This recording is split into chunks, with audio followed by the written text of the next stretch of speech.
बायका लिपस्टिक पुसेल म्हणून पोरांना फ्लाइंग किस द्यायला लागल्या. स्पर्श उरला नाही हो साहेब.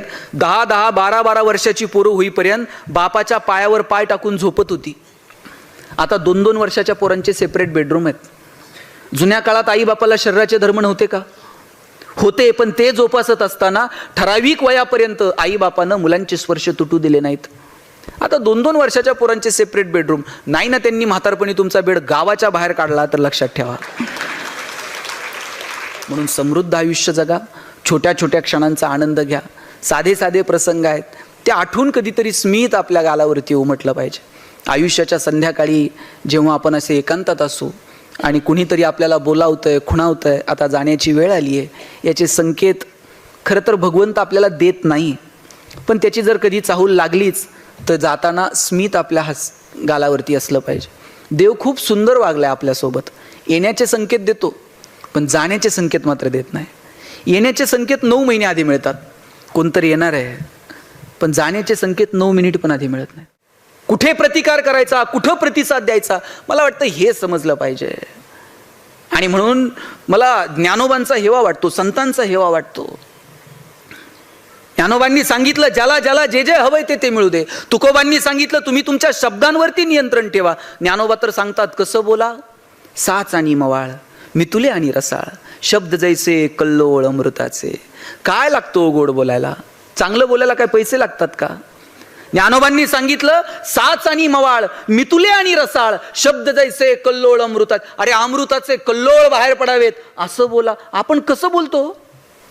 परवा पेशंट चेक करायला डॉक्टर आलते. डॉक्टर पेशंटला सांगत होते चांगलं चुंगलं खात जा, खाण्यापिण्यावर 2 रुपये खर्च करा. बायको बाहेर पळत आली आणि म्हणली डॉक्टर तुम्हीच सांगा, हे खायला प्यायला पैसे खर्च करत नाही. मग म्हणली असं डॉक्टरच्या मढ्यावर पैसे घालावं लागते. कसं बोलावं? साच आणि मवाळ, मितुले आणि रसाळ, शब्द जैसे कल्लोळ अमृताचे. प्रेमानं बोलायला काय लागतो? प्रेमानं बोला. मी मगाशी सांगितलं कौतुक हे 4 चौघात करायचं आणि चुका ह्या एकांतात सांगायच्या. चुका सगळ्यांकडनं होतात, त्या दाखवल्याही पाहिजेत, पण एकांतात. आणि कुणी जर चांगलं काम करत असेल तर त्याचं कौतुक करा. कुणी चांगलं काम करत असेल तर त्याच्या पाठीवर थाप मारा. अरे वा, छान काम केलंस असं म्हणून बघा. काय लागतो? मी अनेक भाषणांमध्ये सांगतो कौतुक करा, कौतुक करा. आणि म्हटले कुणाचं कौतुक करायचं? म्हटलं कुटुंबापासून सुरू करा, घरापासून सुरू करा. आईचं कौतुक करा. आई तू जन्म दिला, मला ही सृष्टी पाहायला मिळाली, मी तुझा आभारी आहे. कधीतरी कृतज्ञता व्यक्त करा. बापाला म्हणून बघा, बाबा तुम्ही शिकवलं, तुम्ही दिशा दाखवली म्हणून आम्ही पायावरती उभे राहिलो, तुमचे उपकार कधीच फेडणार नाही. बापाला अपेक्षा नसते कौतुकाची, पण बरं वाटतं पोरांना जाणीव आहे. कधीतरी पत्नीला म्हणून बघा, तू तुझ्या आई वडिलांचं नाव गाव सगळं सोडून आली, माझा संसार तू तुझा केला, कायम मी तुझा ऋणी राहील. काय अडचण आहे का? बाकीचं सगळं ऐकलं लोकांनी. ते म्हटले ते पत्नीचं कौतुक करा म्हणल्यावर 2-4 जण भांडायला आले माझ्या. मला म्हणले तुमचं सगळं खरं आहे पण शेवटचं वाक्य परत बोललात ना तर लक्षात ठेवा. म्हटलं तुझं तुझ्या बायकोची काय दुश्मनी आहे का? अहो दुश्मनी नाही हो. म्हटलं मग कौतुक करायला काय अडचण आहे? कौतुक करायलाही अडचण नाही. म्हटलं मग अडचण काय? म्हटलं तिला ऐकायला येत नाही, याचं काय करायचं? म्हटलं दवाखान्यात जा, डॉक्टरांकडे घेऊन जा, मशीन बिशीन लाव, मग कौतुक कर. म्हटलं संध्याकाळी दवाखान्यात जातो. बरं दवाखान्यात जाताना यानं बायकोला घेऊन जावं, ही एकटंच गेलंय. आणि डॉक्टरला म्हटलं बायकोला ऐकायला येत नाही. म्हटलं तर डॉक्टर म्हटले बायको ती घरी. म्हटलं डॉक्टर म्हणले आता या कुठं मूर्खाच्या नादी लागतं. त्यांनी एक काम कर, घरी जा आणि किती अंतरापर्यंत बायकोला ऐकायला येत नाही ना तेवढं जरा मोजून ये म्हटले. त्या अंतरावरून ठरू काय कसलं मशीन लावायचं, काय करायचं. ह्या म्हणला सोपं आहे. घरी गेला, बेल दाबली, पोरानं दार उघडलं. पोरानं दार उघडल्याबरोबर यानं आवाज दिला, भाजी काय केली? बायको किचनमध्ये होती. तिकडून काहीच प्रतिक्रिया नाही. याला कळलं बायकोला दारातून ऐकायला येत. हॉलमध्ये गेला, भाजी काय केली? प्रतिक्रिया नाही. कळलं हॉलमधून पण ऐकायला येत नाही. किचनच्या दारातून आवाज दिला, अगं भाजी काय? काहीच प्रतिक्रिया नाही. याला कळलं प्रकरण गंभीर आहे. किचनच्या दारातून पण ऐकायला. बायकोच्या मागं जाऊन उभा राहिला आणि जोरात कानात ओरडला, अगं भाजी काय केली? बायकोनं हातातली कढई अशी दंदिशी आदळली. म्हणली 4 वेळा सांगितलं ना तुम्हाला बटाट्याची केली म्हणून.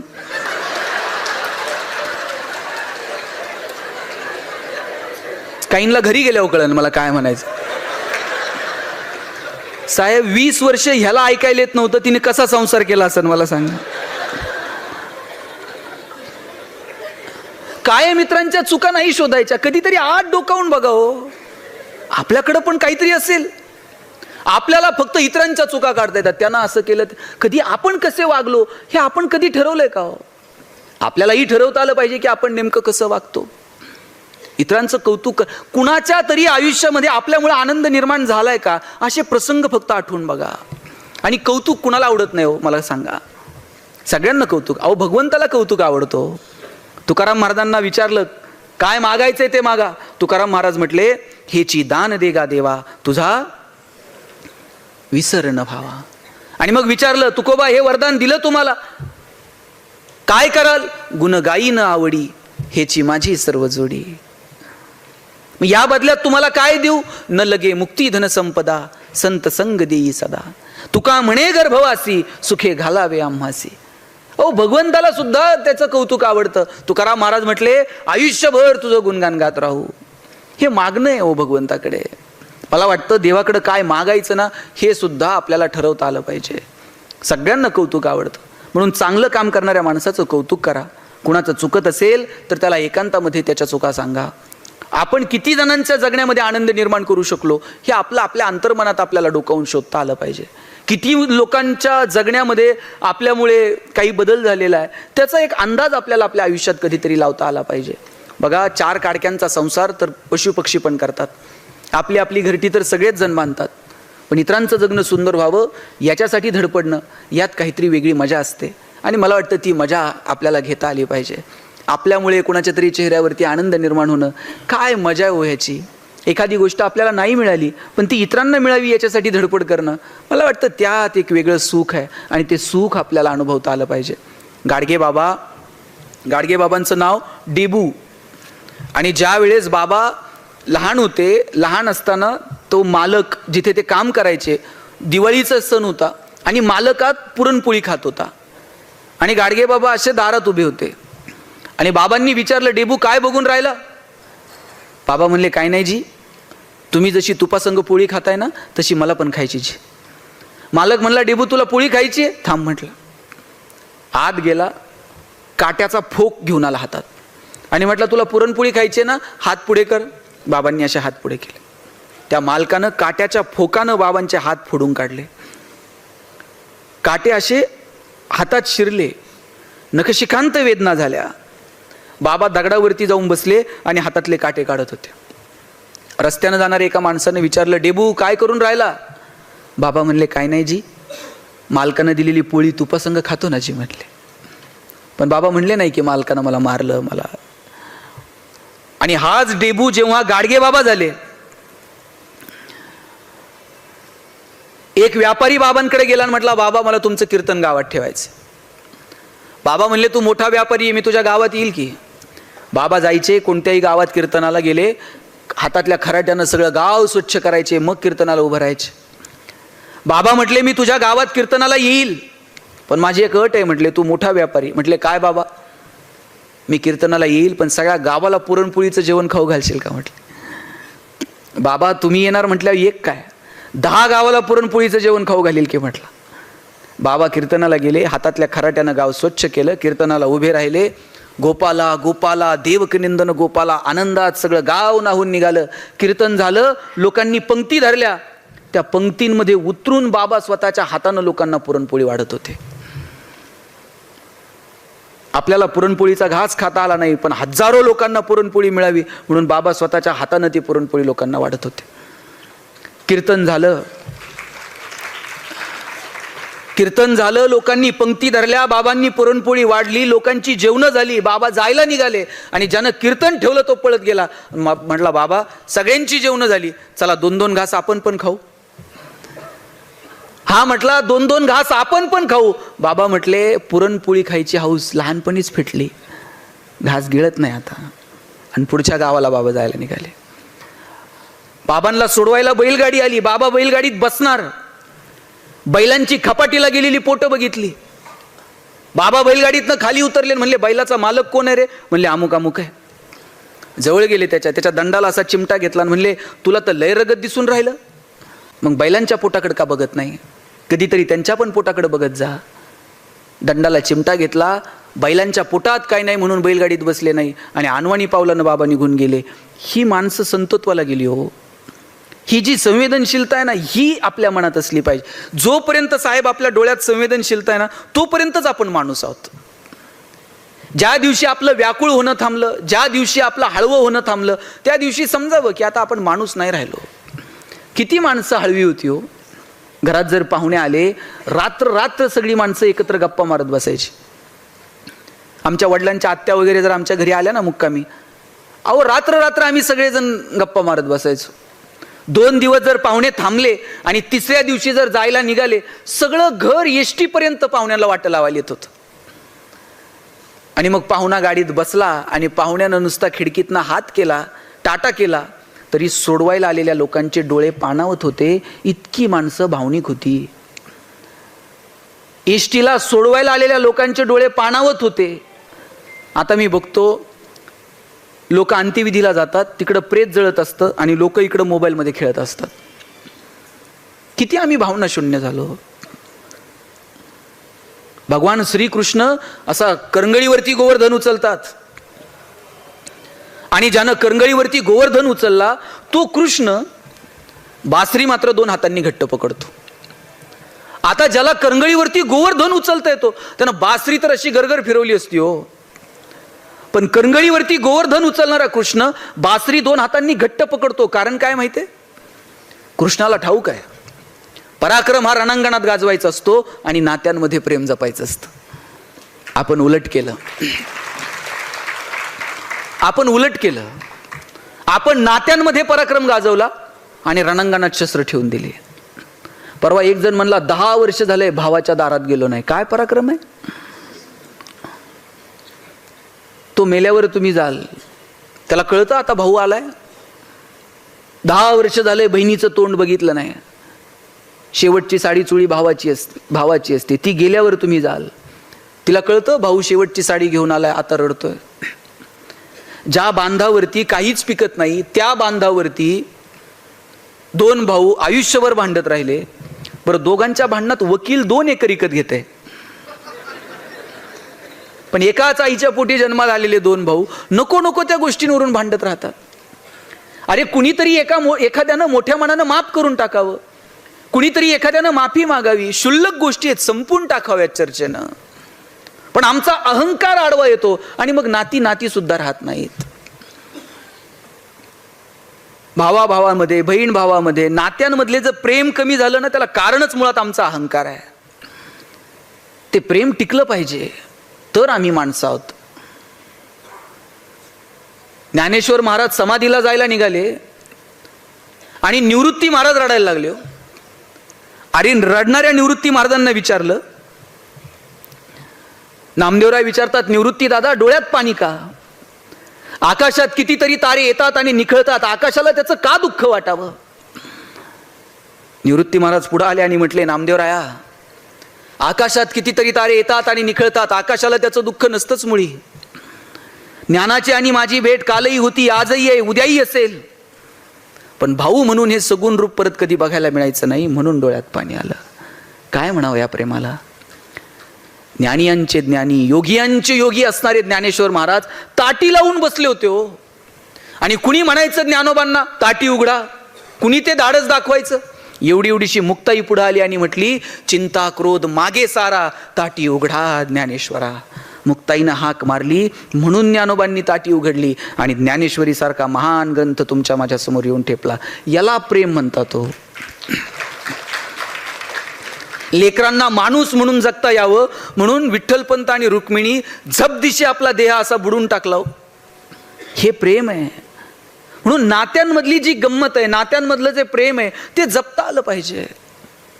कामाच्या निमित्तानं आपण एकमेकांपासून दूर असू, पण आता सुविधा आहेत, कधीतरी बोललं पाहिजे, संवाद साधला पाहिजे, नात्यांमधला स्पर्श कायम असला पाहिजे. आठवून बघा बरं, किती दिवस झाले आपल्या आईसोबत स्पर्श नाहीये. 9 महिने आपण तिच्या पोटात होतो, आता 9 वर्ष झालेत आपण तिच्या पायालाही हात लावलेला नसेल. बरं, हा स्पर्श कुठपर्यंत आहे? जोपर्यंत ती जिवंत आहे तोपर्यंतच स्पर्श आहे. नंतर कितीही मोठा फोटो करून घरात लावला आणि रोज त्याला हार घातला तरी आईचा स्पर्श परत आहे का? बापासोबतचा स्पर्श आहे का? आठवत सुद्धा. स्पर्शाची भाषा ही खूप पवित्र भाषा आहे. आपला तो स्पर्श असला पाहिजे. कधीतरी आईचा हातात हात घेऊन बघावं. आणि आईबापाच्या स्पर्शाला काय लागतो? आईच्या पायावर फक्त डोकं ठेवून बघा, आई असं काळीच काढून देते, माझं आयुष्य पण तुला लागू दे म्हणते. सकाळी कामावर निघालात ना, बापाच्या फक्त पायाला हात लावा असं वाकून, 5 सेकंद लागतात खाली वाकून बापाच्या पायाला हात लावायला. बाप असा पाठीवर थाप मारतो, पठ्ठ्या सुखात राहा म्हणतो. स्पर्श आहे तो, स्पर्श कायम असला पाहिजे. मला सगळ्या महिला सांगा, तुम्ही माहेरी गेलात, आई काय करते? आई आल्याबरोबर तुमच्या हातात 2-5 हजार रुपये देते का? धरबाई फार दमून आली आहे. आल्याबरोबर आई जवळ घेते, तिच्या असं गालावरून हात फिरवेल, ती बोटं मुडेल, पाणी फिरून पलीकडे टाकेल. तिची भोळा भाव आहे हो तिचा. आल्याबरोबर ती लेकीला जवळ घेते, तिचे ओठ तुमच्या गालावर लावते.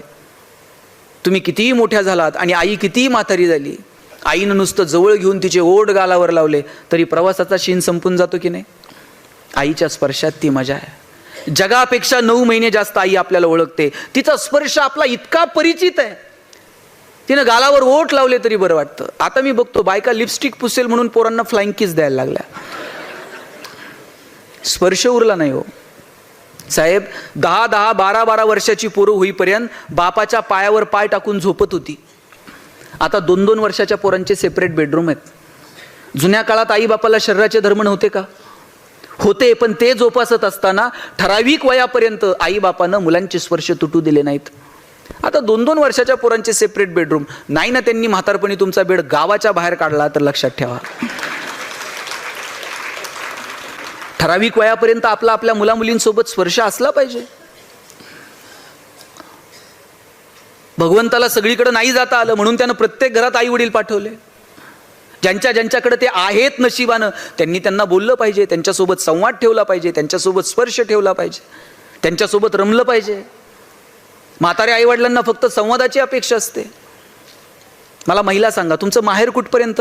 जोपर्यंत माहेरात आई येतोपर्यंत. तुमचं सासर कितीही श्रीमंत असू द्या, माहेरावरून सासरी जाताना तुमच्या आईनं तुमची पिशवी कधी रिकामी पाठवली का हो? 4 शेंगा घालून देईल, 4 वांगे घालून देईल, बाई भाजी तर घेऊन जा, बाई दूध तर घेऊन. सासरी सगळं मिळतं हो, पण तिला वाटतं लेकीची पिशवी रिकामी जाऊ नये. कोण करतं एवढं प्रेम मला सांगा? लेकुराचे हित वा हे माऊलीचे चित्त, ऐसी कळवळ्याची जाती करी लाभाविन प्रीती. कोणत्याही लाभाची अपेक्षा न ठेवता तुमच्यावर प्रेम करणार या जगात जर कोण असेल तर तुमची आई आणि तुमचा बाप आहे. ज्यांच्याकडे आहे त्यांना जपा. घरातली म्हातारी माणसं ट्यूबलाईट इतका प्रकाश देत नाहीत, पण त्यांचं देवघरात निरंजनासारखं तेवत राहणं महत्त्वाचं असतं. ते विझून गेलं ना मग त्या लोकांची किंमत कळायला लागते. म्हणून ज्यांच्याकडे आहेत त्यांना जपा. घरातली आई आता भाकर थापू शकत नाही, पण तिनं नुसतं असं घरात कॉटवर बसून राहिलं ना तरी तिचं एक वैभव असतो घरात. घरातल्या म्हाताऱ्या बापाला शेतावर जाऊन काम करताना यायचं, पण बांधावर झाडाखाली बाप नुसता बसून राहिला ना तरी सुद्धा रोबाब असतो बापाचा. म्हणून या माणसांना जपा. डोक्यावर पदर घेतलेली नऊवारीतली आजी, धोतर टोपी फेटा घातलेले आपले वडील, ही शेवटची पिढी आहे साहेब. ही माणसं नंतर तुम्हाला औषधाला सुद्धा सापडायची नाहीत. संपली ही पिढी. नाती सुद्धा आता काका आणि मावशी ही तर नातीच संपली. एकच मुलगा आहे आणि एकच मुलगी आहे. आता याला मावशी मिळणार नाही, काका मिळणार नाही त्या पोरांना. काका आणि मावशी ही नाती आता म्हण होती, आई मरो पण मावशी उरो. इतकं मावशीचं प्रेम असायचं. पोरांना बापाला म्हणताना भीती वाटायची, मग ते चुलत्याच्या मागे लागायचे, काका मला हे दे, काका मला ते दे. आता ही नाती संपली. शेवटचा घटका मोजतायत ही नाती. ज्यांच्याकडे ही नाती आहेत त्यांनी ती जपली पाहिजेत. त्यांनी तो संवाद ठेवला पाहिजे. तुम्ही सगळेजण तुमच्या कामामध्ये व्यस्त असता. आपण सगळेच, तुम्ही काय मी काय, आपण इतके कमालीचे व्यस्त असतो की या व्यस्त जीवनामध्ये आपल्याला बोलायला वेळ मिळत नाही कोणाशी. आता सुविधा आहेत, हातात मोबाईल आहेत, व्हिडिओ कॉल करता येतोय, पाहू शकता. कधीतरी वेळ काढून 2 मिनिट बोला. आपण इतके बिझी असतो, सगळ्या जगासोबत बोलायला वेळ असतो, पण घरातल्या म्हाताऱ्या माणसांसोबत बोलायला वेळ नसतो. परवा एका शेजारच्या आजोबांनी मोबाईल घेतला आणि पोराला सांगितलं, राजा मी पण मोबाईल घेतलाय. पोरगं म्हटलं, बाबा तुम्हाला कशाला मोबाईल पाहिजे आता? ते म्हटले, मला नाही रे बाबा, तू दिवसभर लोकांशी फोनवर बोलत असतो, आता माझ्याकडे पण मोबाईल आहे, हा नंबर ठेव, कधीतरी हा नंबर डायल करत जा, मी शेजारच्याच खोलीत असतो. इतके कसे कृतज्ञ हो आम्ही? घरातल्या म्हाताऱ्या माणसांनी एक प्रश्न जर दोनदा विचारला तर आपली चिडचिड होते. बाबा आत्ताच सांगितलं ना, 10 वेळा काय विचारता? अरे 1000 वेळा आपण प्रश्न विचारले तरी त्यांनी लहानपणी उत्तर दिली होती. हा चांदोमामाच का, ही अमुकच का, ती हंबाच का? किती वेळा एक प्रश्न विचारायचो, पण आईनं बापानं कधी प्रश्नांची उत्तर देताना कंटाळा केला नाही. आपल्या बोबड्या शब्दांना किती कुतूहल होतं तिला. आपले बोबडे बोल सुद्धा ती किती कानात प्राण आणून ऐकायची आणि 1000 वेळा त्या प्रश्नांची उत्तरे द्यायची. आता घरातली म्हातारी माणसं एक प्रश्न दोनदा विचारला तर आपली चिडचिड होऊन जाते. लक्षात घ्या, हे चक्र आहे, आपल्यालाही तिथंच जायचं आहे आणि जे केलं ते इथंच फेडायचंय. वर गेल्यानंतर चित्रगुप्त हिशोब करीन मग याला स्वर्गात टाकू, हे तसलं सोडा. इथंच नीलचा शिक्का मारून निघायचं. घरातली म्हातारी माणसं लहान पोरासारखी हट्टी असतात. ती हट्ट करतील. लहानपणी त्यांची ऐपत नसताना त्यांनी आपले अनेक हट्ट पुरवलेत. आता जबाबदारी आपण त्यांचे हट्ट पुरवावेत, आपण त्यांचा आईबाप व्हावं. आणि त्यांचे हट्ट नाही आहेत की तुम्ही प्रॉपर्टी करा आणि आमच्या नावावर आणून ठेवा. त्यांचा हट्ट इतकाच आहे, 2 शब्द प्रेमानं बोला. तो संवाद जरी कायम राहिला ना तरी सुद्धा खूप झाला. आणि इथं जे तरुण मुलं मुली आहेत ना, माझं तुम्हाला सांगणं आहे की तुमच्या आईबापाचं तुमच्यावर जेवढं प्रेम आहे ना, तेवढं प्रेम तुमच्यावर जगात दुसरं कोणी करू शकत नाही.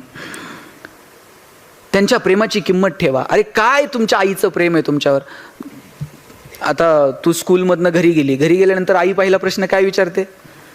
काय शिकवलं हे विचारत नाही. आई पहिला प्रश्न विचारते, टिफिन खाल्ला का, डबा संपवला का? काय प्रेम आहे हो. माझी आई, मी पुण्याला शिकायला गेलो तर नगरवरून जेवणाचा डबा पुण्याला पाठवायची हो. आणि सकाळी 9:30 वाजता शिवाजीनगरच्या स्टँडला आमचा जेवणाचा डबा यायचा. सकाळी 9:30 वाजता जेवणाचा डबा जर पुण्यात येत होता तर नगरहून 6च्या गाडीनं दिला असेल. 6च्या गाडीला जर आईचा डबा तयार होता तर आई 4 वाजता उठली असेल, पीठ मळलं असेल, भाकर थापली असेल. 2 वर्षात मी चतकूर सुद्धा भाकर कधी फेकून दिली नाही, कारण माझी आई सकाळी उठून माझ्यासाठी टिफिन तयार करून पाठवते. आणि टिफिन म्हणजे पोरांनो फडक्यात यायचे हो डबे, आणि फडक्यात चिठ्ठी असायची, पोरांनो डबे खा, फडके जपून ठेवा. फडके जपून ठेवायचे. शनिवारच्या गाडीने फडके परत नगरला यायचे, सोमवारी परत त्या फडक्यांमध्ये डबे यायचे. खेड्यात अजून बरं आहे. आता तुम्ही बघा, पोरांचे डबे चेक करा. Maggi, noodles, Kurkure, pastries, biscuits, विकत आणलेले प्रोडक्ट पोरांच्या डब्यात असतात. आणि अजून जर परिस्थिती सुधारली ना, बायका 100ची नोट टाकून देतील डब्यात. नाही तर मग कॅन्टीनला गेल्यावर मला फोन कर, मी गुगल पे करते. इथपर्यंत येऊ देऊ नका. त्या नात्यांमधली मजा घेता यायला हवी हो, ते जपता यायला हवं. पोरींनो, तुमच्या बापाचं तर तुमच्यावर इतकं प्रेम असतं, तुम्ही जन्माला आलात ना त्या दिवसापासून बाप तुमच्या 2 गोष्टींचा विचार करतो. एक तुमचं शिक्षण आणि दुसरं तुमचं लग्न. बापाचं पोरावर प्रेम नाही, त्याच्यापेक्षा थोडं तरी जास्त प्रेम पोरीवर असतं. कारण बापाला ठाऊक असतं, ओसरीवरती थुई थुई चिमणीसारखे नाचेल आणि एक दिवशी भुर्रकन उडून जाईल. बापाला वाटतं काय देऊ आणि काय नाही तुला. बाप स्वतःला चप्पल घेत नाही, पण तुम्हाला शाळेत जायला चांगले शूज आणून देतो. बाप स्वतः फाटलेलं बनियन घालेल, पण तुम्हाला कॉलेजला जायला चांगले कपडे आणून देईल. बाप सायकलवरती कामाला जाईल, पण तुम्हाला कॉलेजला गाडी घेऊन देईल, बसचा पास काढून देईल. पोरीच्या लग्नात तर बाप असा फेटाबिटा घालून मिरवत असतो, मान बिन अशी उंच करून. पोरीचं कन्यादान झालं ना, मग मात्र जावायच्या हातात मुलीचा हात देतो, खाली मान घालतो आणि सांगतो, जावाय बापू, तळ हाताच्या फोडाप्रमाणे जपली, सांभाळून घ्या. दिवसभर त्याच्या डोळ्यामध्ये अश्रूचा एक थेंब येत नाही. पण पोरीची गाडी एकदा निघून गेली ना, मग मात्र खांबाच्या पलीकडे जाऊन रडतो तो बाप असतो. मला वाटतं त्या अश्रूंचा सन्मान ठेवता आला पाहिजे. जन्म दिलेल्या आई वडिलांना कधीच विसरू नका. जगात सगळ्या गोष्टी मिळतील, पण आईबाप कधी मिळत नाहीत. आणि म्हणून ज्यांच्याकडं नशिबानं आहेत त्यांना जपलं पाहिजे. त्यांच्यासोबत संवाद आणि तो स्पर्श आपल्याकडे असला पाहिजे. मी सांगत होतो, नाती जपा. मग ते मित्रत्वाचं असेल, रक्ताची नाती असतील, पण या नात्यांना किंमत द्या. आपल्याला सगळ्या गोष्टींची किंमत कळाली, पण नात्यांची किंमत अजून कळाली